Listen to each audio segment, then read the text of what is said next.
Across many spiritual traditions, we learn that divinity is in the heart. I believe that within us, within each one of us, lies a perfectly unique ray of divine light. Our job is to get out of our heads and into our hearts in order to live with courage from a place of truth, service, and connection to all of life. This show is about building a life and business that you'll love with your whole self. It has been said that words spoken from the heart enter the heart. And as such, this show is about real journeys, challenges, and lessons of real people whose stories and advice can guide you on your journey, our journey. Welcome to the show. Before we get started with our guest, I want to ask you a quick question. Are you a female entrepreneur looking to grow your purpose-based business?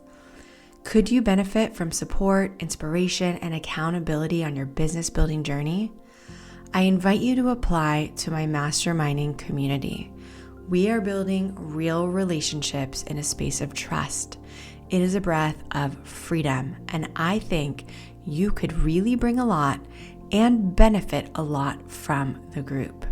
We are all about putting our minds and our hearts together to build the businesses and the lives that this world needs most. Hop on over to drazi.co/Rise Mastermind. That's RISE Mastermind, and fill out an application today. You can also click the link in the show notes, and I really look forward to reading your application and connecting with you personally.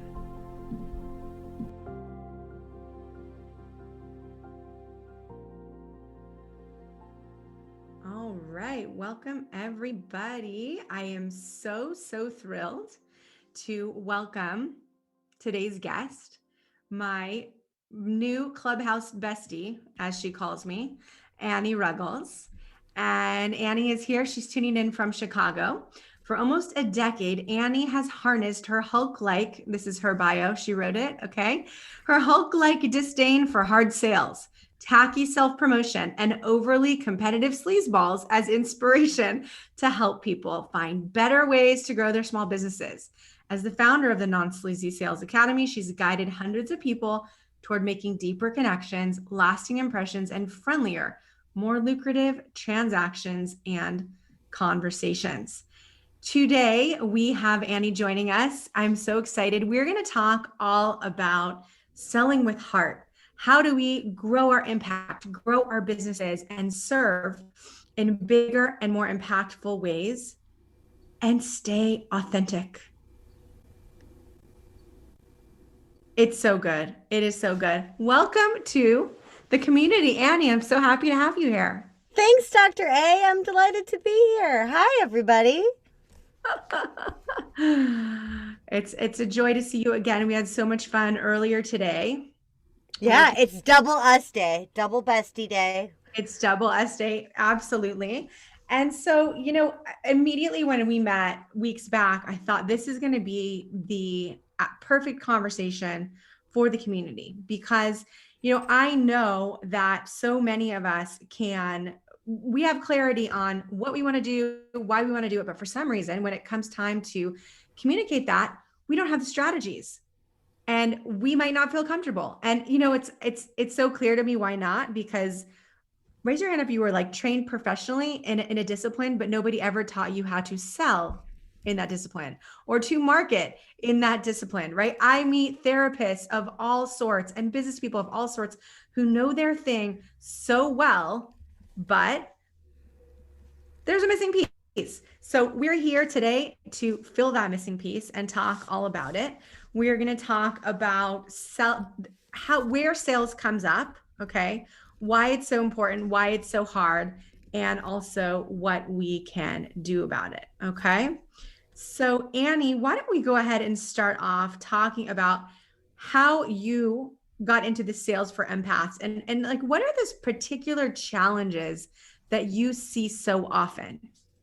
So I was the most sales avoidant human being on this earth, period. There was no one more sales avoidant. There was no one more nauseated when it came time to ask for money than me. However, that was in direct opposition with how hard I was working, how badly I wanted to serve others, right? The fact that my days were flying by, my bank account wasn't filling up, I was exhausted, my husband was exhausted for me, and I was like, whoa, hold on. I am one of the best marketers that I have ever seen. It took me a long time for me to be able to say that. But then once I did, I was like, oh, okay. But I'm one of the best marketers that I have ever seen. And at the point in my business where I've been around long enough that I could say that, why am I so freaking broke? Like, what? And why are my clients broke? My clients should not be broke. They're partnering with me. What? And they're doing everything I tell them to. What? And so I said, let me listen to your sales calls. And they said, no. And I said, why? And they said, because they're embarrassing. I don't want you to hear those. Oh, I hate them. And I went, whoa, hold on. And then I thought, how would I feel if somebody listened to my sales calls? Same feeling. Weird shame, weird embarrassment. They're going to know what I'm not talking. Like, they don't know what I'm talking about. I'm going to have imposter syndrome. Blah, blah, blah, blah, blah. Same thing with sales pages. Marketing for literal months, ladies. Months and months of marketing. And then I say, well, let's take a peek at your sales page. Same thing. They're like, I don't have one. I don't want one. Or I have it, but you can't see it. And I realized that until we changed our relationship with selling, that we would never, ever be successful, because we'd be stuck in that hamster wheel of excess marketing forever with our dream in our pocket, trying to give it to somebody and not being able to give that back out. So what happened with Sales for Empaths was, I thought, you know what? I understand why people are wary of sales. I get it. Especially the kinds of people that I work with who are heart on the sleeve, do-gooder people. Like the people that show up every day and are like, I just want to help someone today. Those people. Why are those people so anti-selling? And so I went on this journey, this voyage, this quest to figure that out. I read 138 sales books in rapid succession, and I discovered the weirdest phenomenon of my life, which is how I got here. Last final chapter of this long story spanning a decade. I read all these books, and all of these books said, in order to be a master salesperson, the only trait you need to garner is empathy. That's it. The only trait you need to be an amazing salesperson is empathy. Book after book after book, written by giant after giant after giant, all men, by the way. Everyone needs empathy. Empathy's the $1 million, it's the billionaire maker, empathy. And I thought to myself, that's absolutely hysterical, because I spend all day in this empathic, spongy state with other human sponges who are literally oozing empathy, and all of us assume that we're terrible at sales. So how do we take the empathy that everyone says that we need to build, not naturally have, which is goofy, but build all this empathy? How do we take that and remove all of the nastiness out of it? That's what I've been focused on for the last 2 years. In that, if you remove all semblance of sleaze and you reframe people's relationship with selling, then the sale becomes easy using the empathy that you've had all along. So It's that's so how I good. got here. It's so good. You know, we had this conversation about why sales today is not sales 20 years ago. Because no longer is there asymmetry in information, meaning it used to be before the internet and before ratings and reviews and social media that somebody could sell a used car and get away with it and not tell you that it's missing an engine. Okay. Today, if that happens, they will get slammed on Yelp and social media and everywhere. So it's really not buyer beware. It's much more so seller beware. Like honesty has to be present in business if you want to last, right? Because because of this issue. And yet, a lot of people are still getting away with greedy behaviors because they want to make a one-time sale. They want to get somebody into their program, right? Y'all are building programs. They want to get somebody into their program one time. They want one high ticket sale. Now, it's still bad business to burn that one high ticket sale and expect that that one high ticket sale won't tell 10 other prospects. There are people that have marketing engines big enough to be able to make those kinds of, I say mistakes, they would say strategic choices. Okay?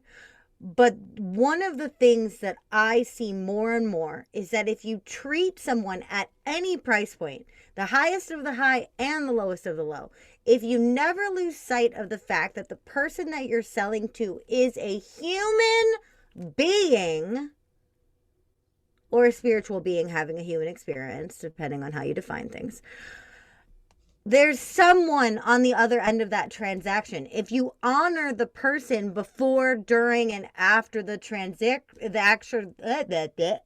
after, there we go. There's the word transaction. Then you get the lifetime value of the client, because then they come back in the form of referrals, in the form of testimonials, in the form of repeat business. Anybody can con you into a sale one time. And Annie, because you know I'm super woo, they come back to you in the form of love and positive energy in the universe. Yes. Yes. Okay. So today is all about integrity and honesty and positive feelings in the universe.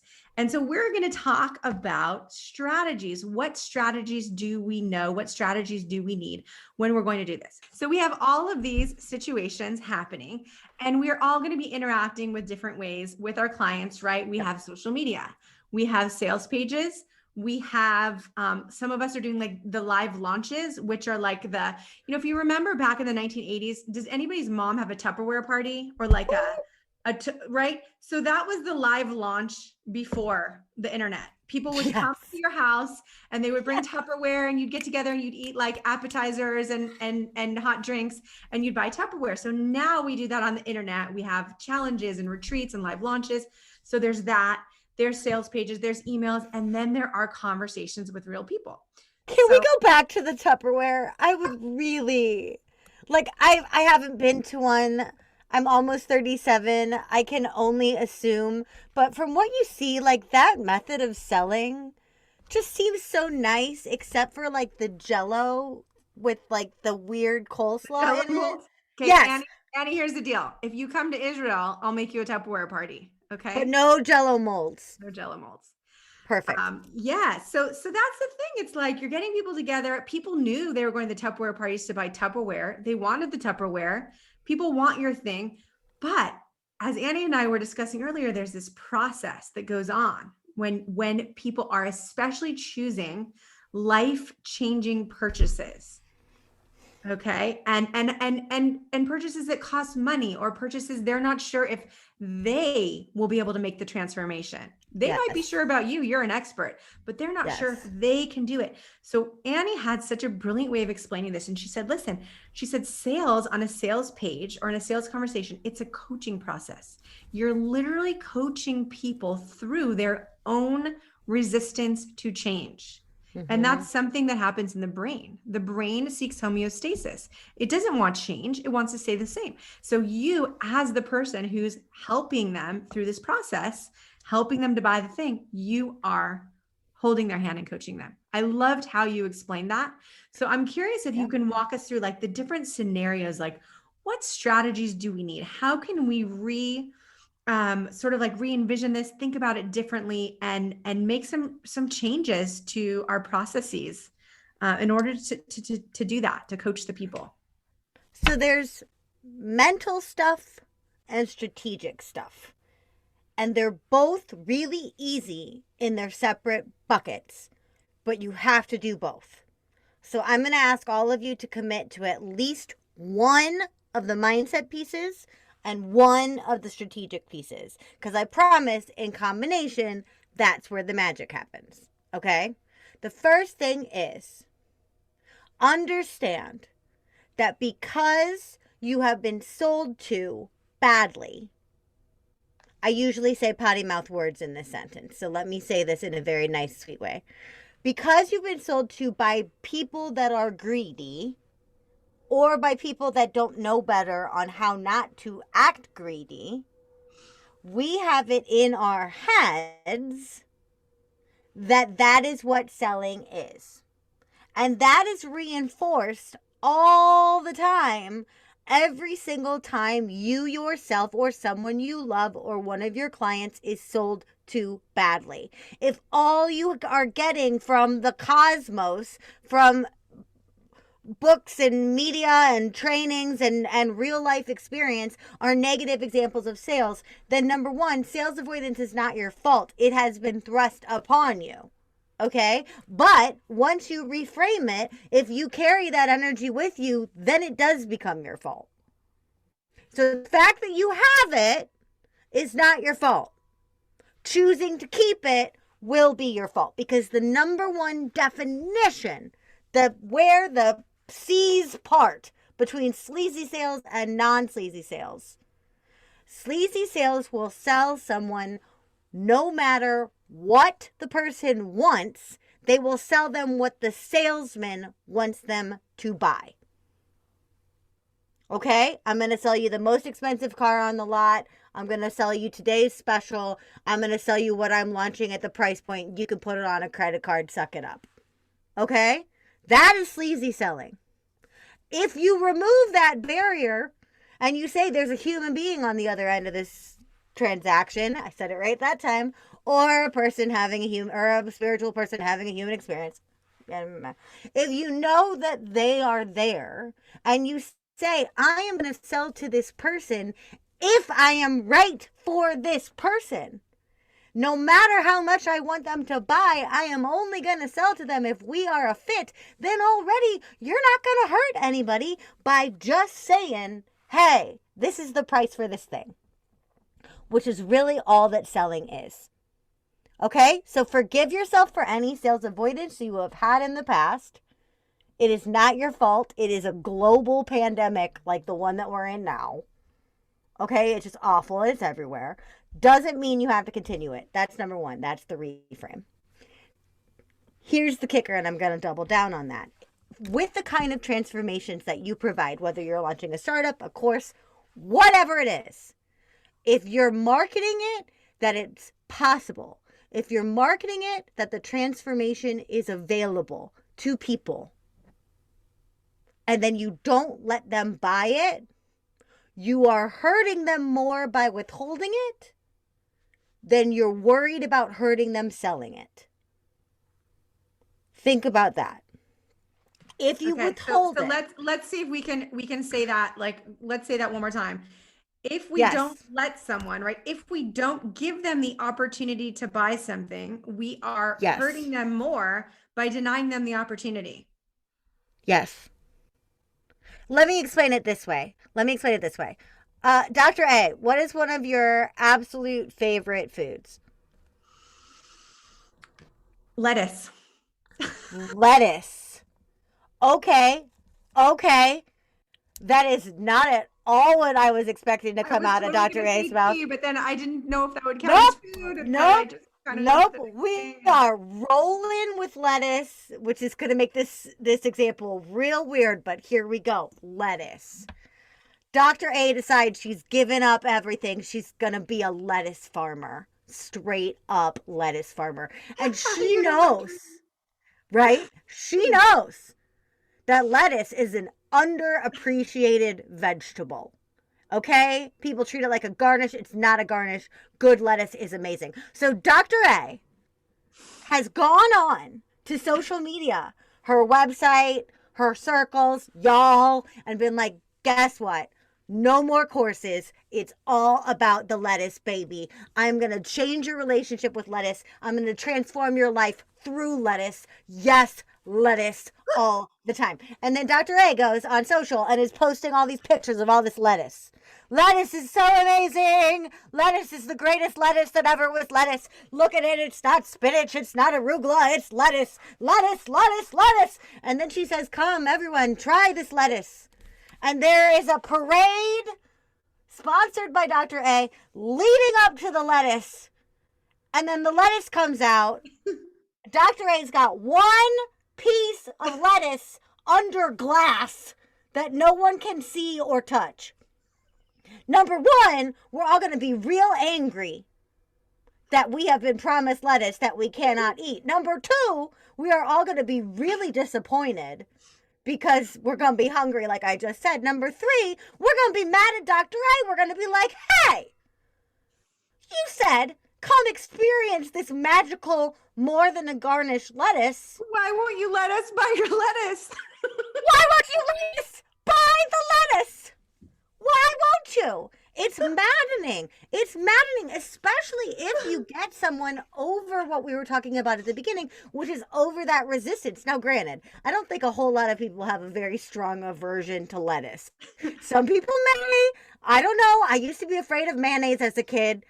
Anything is possible, but I don't think over the hurdle of like lettuce. But then if you get me to look at lettuce differently, and then you go back to it being just normal, sleazy, plain iceberg, you can get it anywhere, lettuce, buy it at 7-Eleven dollar store lettuce. Like, no, I'm not going to want your lettuce anymore. Yeah. You teased me. You were a lettuce tease. Absolutely. It's the organic romaine. There's like 5 varieties in my fridge. I'll take a picture. I'll post it later. But I hear what you're saying. It's like, why would I share about the lettuce all over social media and then I don't let you buy it?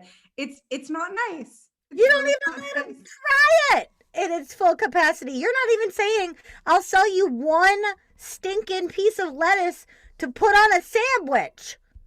You're not giving him anything. You can't do that. We cannot be lettuce teases. Okay? No lettuce teases. Don't do it.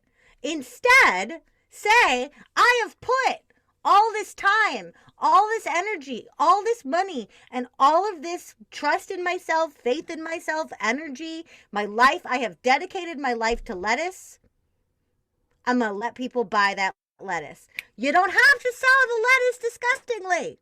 You can sell the lettuce as a wonderful person. You can tell everyone how your relationship with lettuce began, and you can guarantee that people will love your lettuce with a cashback guarantee. You can do whatever you want to make the sale feel right as long as the sale is happening. And so the strategic thing on this lettuce is, and I want y'all to practice this because it's so stupidly sounding and goofy, but it's totally true. Whatever the price of your thing is, all of the insecurity that you have about selling shows up in a very specific place on sales calls. And it's in the moment after we say the price.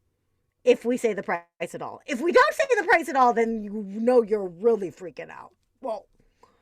But if you say the price and immediately start to panic, what happens is we go, okay, so it's $1,200. But for you, I mean, you're in Israel, the world economy, there's a pandemic and all of these things. I'm like, I don't want to gouge you. Like, I don't want to do that. So you know what? It's $1,200 for most people, but I have a payment plan. But even that, like, that's a lot. There's a pandemic. And No. I want you to get to the point where you are walking around your house. Okay? I want you to look at something in your house, or if you could pick it up, pick it up. Everyone get an item. All right, ready? Here's what you're going to say. Whatever the price, and if you don't have the price, the approximate price, whatever the price of your most expensive item is, I want you to say, this, insert your item here, costs your highest price item. So for me, that's my $2,300 retainer.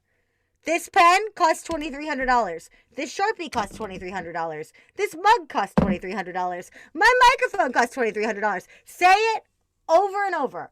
This cart costs $2,300. This cart costs $2,300. This, I think it was supposed to be a paperweight whale that I got at Goodwill, is now worth $2,300. It's worth $2,300.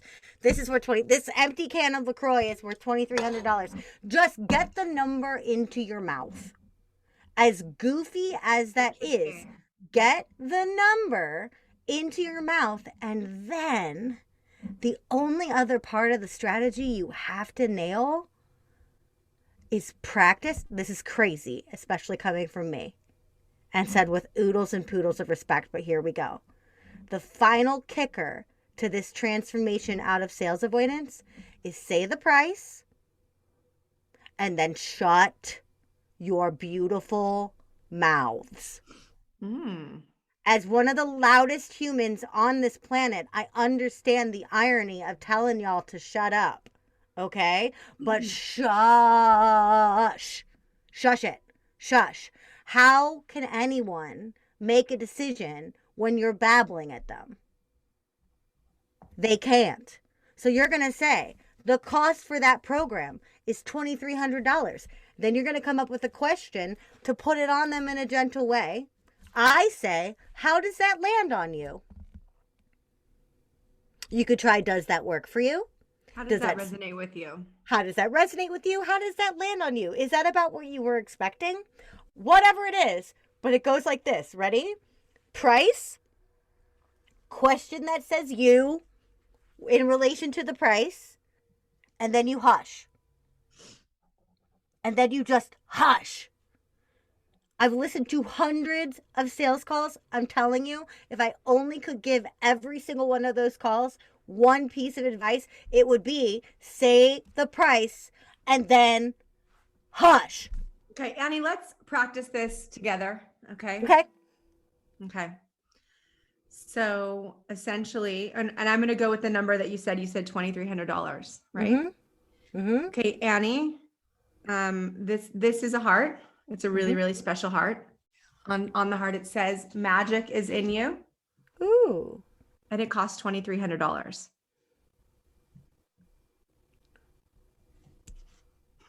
Ask me the question with you. How does that resonate with you? You know, I got to think about that, Doctor, right? Because here's the thing, though. Get this. If you say, how does that land on you? And you see hesitation, then you know you have a true financial hesitation. Right? Because one of the main hesitations you're going to run into, whether you're selling underpants or giant plots of land or satellites in space, whatever it is, you're going to hit some price objections. They just happen. But by which is, and let's normalize this, right? This is just what humans do. They're trying to make experience. Yes, we're all trying to make the best choices for ourselves. Okay? And one of the things that is the easiest thing to say to another human is, whoa, that's too expensive. Whoa, that's too expensive underneath it could mean I'm scared. It could mean I don't want to ask my husband for this. It could mean I don't want to have this painful conversation. It may mean I don't want to look at myself in this way. It may mean I don't actually want what you're selling me, but I'm just going to tell you it's too expensive so I don't have to say no. It may mean anything. Or it may be what they're actually saying to you, which is, that is not the price I was expecting. But if you put it back on, how does that resonate with you? Then you'll get an answer that will show you whether or not there is a financial objection. Yeah. So I think this is a really, really interesting conversation. So when she asked the question, she said, I know it's a really good deal, right? And she was selling a high ticket coaching program, but that's what she said. I know it's an amazing deal. It's so full of value. And what am I going to do other than shake my head yes, right? Like, it was surprising to me. It was something I'd never heard before. I both really like and really dislike that, depending on the situation and the price point. Yeah, it was, I think, in the world of like coaching packages, actually a really good deal. Yeah, and that's awesome. Yeah. Anytime that anything is actually a really great deal, then that's awesome. Because it was honest. She was being honest. And she did mention it's so full of value. It comes down to strategically how you cast the play. Because just because something is a really good deal still doesn't mean someone can afford it. Still doesn't mean that it's necessarily the right financial choice for them. Right. And you don't want someone to feel extra bad for turning you down because they can't afford it. So, right? So yeah, absolutely. And if you say, listen, everybody that works with me will tell you that is a steal. You will make that money back, right? That if you tie it into that's it that what way. I was going to ask you next, because we spoke a little bit earlier about, and this goes for some of us and not all of us. What if the service you're providing is going to give someone a profit? Now, the service you're providing, if you start thinking about this in dollars, you, no matter what you're doing, might end up saving your client a lot of money over the course of their life because they're going to live smarter, Yeah. or kids are going to have what they need, or they're going to avoid a lot of relationship woes, or whatever, whatever it is. I'm curious, Annie, how do we, in those various scenarios, like how do we communicate the value of the purchase? It depends on what you're selling, right? Some things are intangible. If I tell you that I'm going to help you heal your relationship with God, that's going to have different ROI than if I tell you I'm going to make you money, I'm going to make you lose 10 pounds, or I'm going to teach you all of the reasons why you should be eating lettuce. Right? Because the first one, the way that you say it, like it doesn't necessarily sound concrete or tangible. Right. Yet, right. But there are 4 different types of buyers, and I don't have time to go into all of this right now, but understand that if I boiled that all the way down, all 4 types, there are fact-based buyers and emotion-based buyers, and everyone is somewhere on the combination, right? We all need a little bit of fact. We all need a little bit of story. Some people need almost all fact and almost no story. Some people need a flip. Some people are like, okay, you gave me the sparkle, now gave me the meat, whatever it may be, okay? But when you are talking about the value, no matter what it is, I want you to make sure that you're talking about the emotional need, including the pain point, which you're automatically going to do compassionately because you're a good person. So don't shy away from it. But address the pain point, the emotion, and the after emotion. That's the positive, right? The nasty and the beautiful. Emphasis on the beautiful toward the end. But also say, okay, well, you're buying 7 sessions. Even that is a fact. Don't say a package, say 7 sessions. There's your detail, right? Now, you can't tell me that at the end of session 5, I will have a miracle, and I will have this incredible, amazing thing. But you can say, you're buying 7 sessions. The goal of session 1 is this. The goal of session 2 is this. The goal of session 3 is this, right? Because you're saying these are the things that you're going to do. By contracting me, you are putting yourself in this vein. You are eating this lettuce. Yeah, absolutely. Here it is. But it's got to have emotion and grit. If it's all sparkle, you're going to get a lot of people that don't understand why they're paying you for something so shiny. Okay, even if Annie, I'm gonna throw a little bit of a curveball. It's I think this is a hard question. I love it. I know you're here for it. Okay, so there's a lot of talk in marketing and sales about a promise. Tell the people what you're promising them.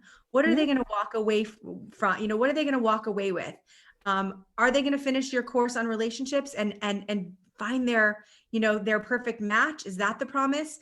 Is the promise that they're going to go to your coaching program and they're going to leave in the best shape of their life? Like, there's this promise of a program, but then you're not dealing with robots. We're dealing with humans who make choices, and either they implement and take action or they don't.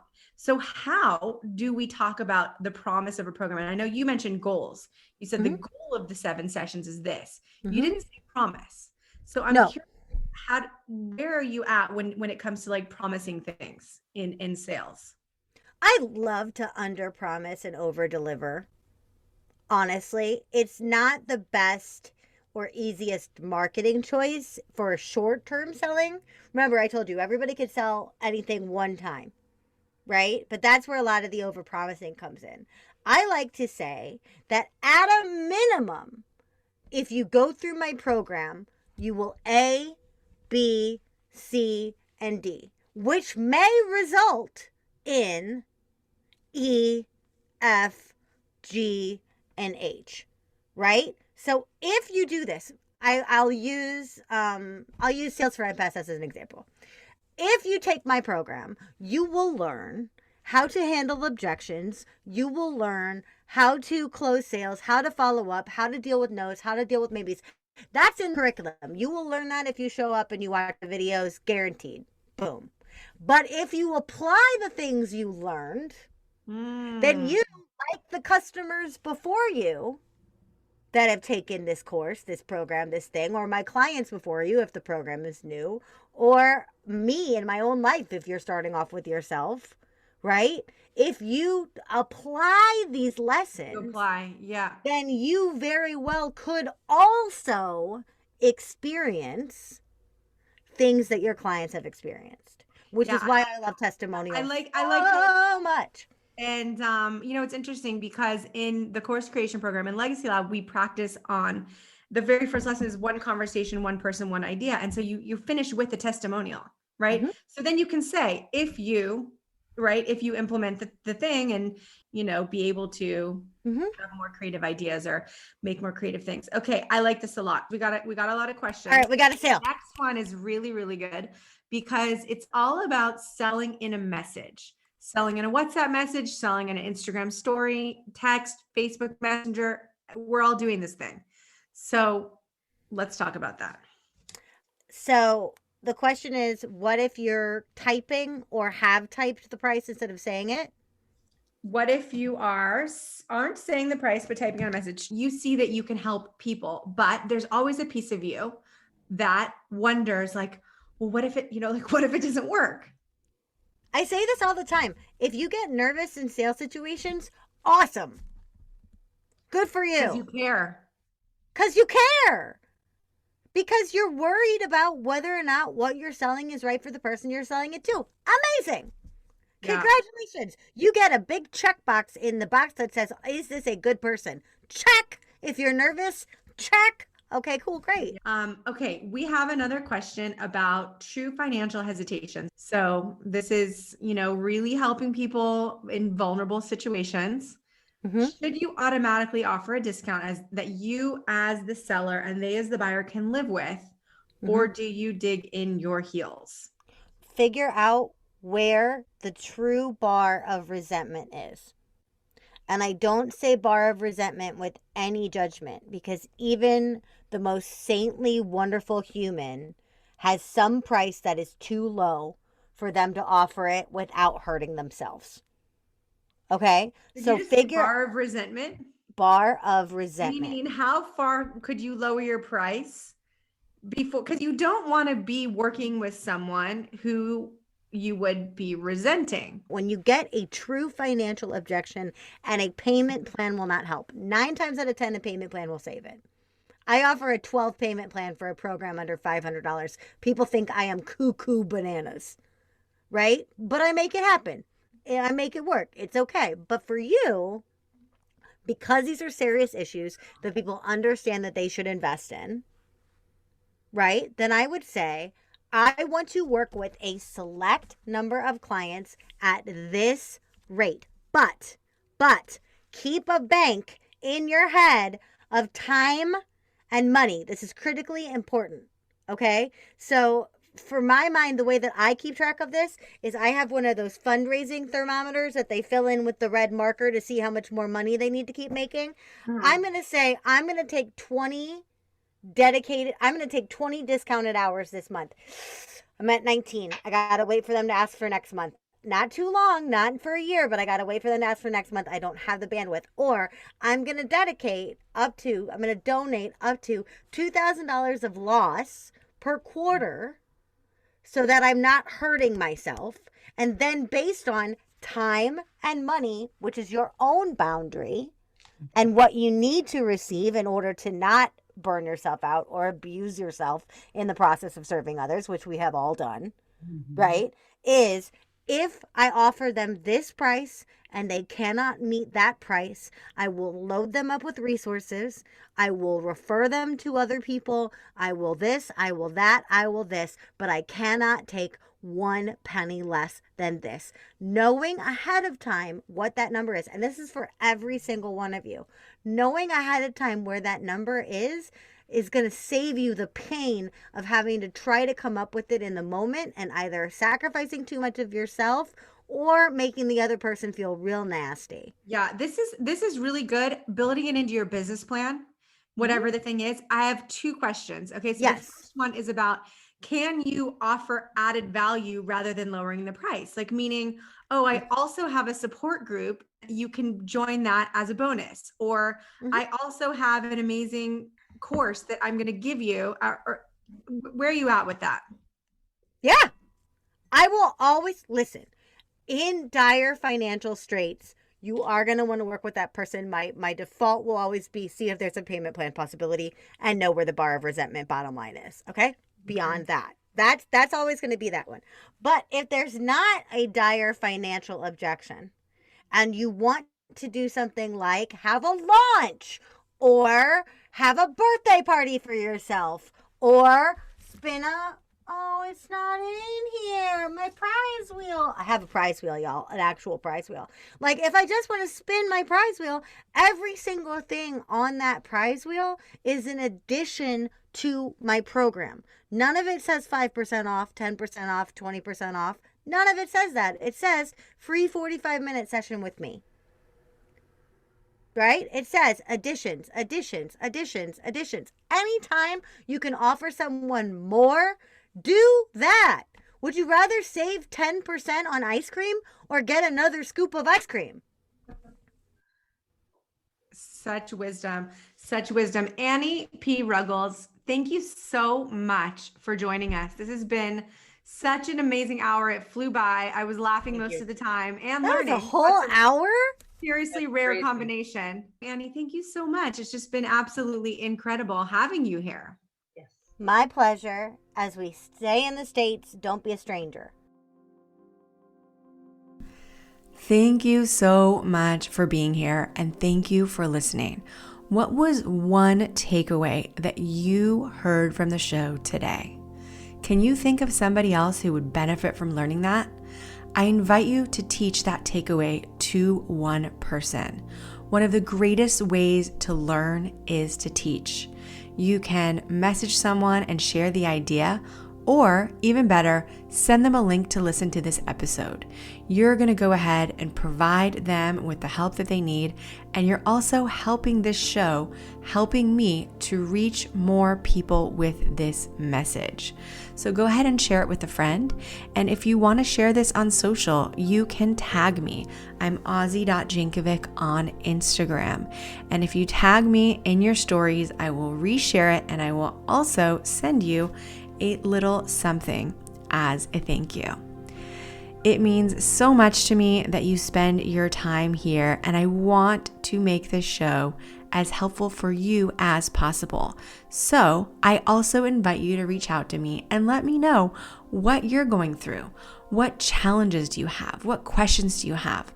All of your direct messages are confidential. I will read them all and I will respond to them all as well. So be in touch with me, and wherever you are in the world, I hope that you're meeting yourself with kindness. And I know that you are, because you set aside this time to work on your life and on your business. And that is absolutely incredible. Abundant blessings, and until next time.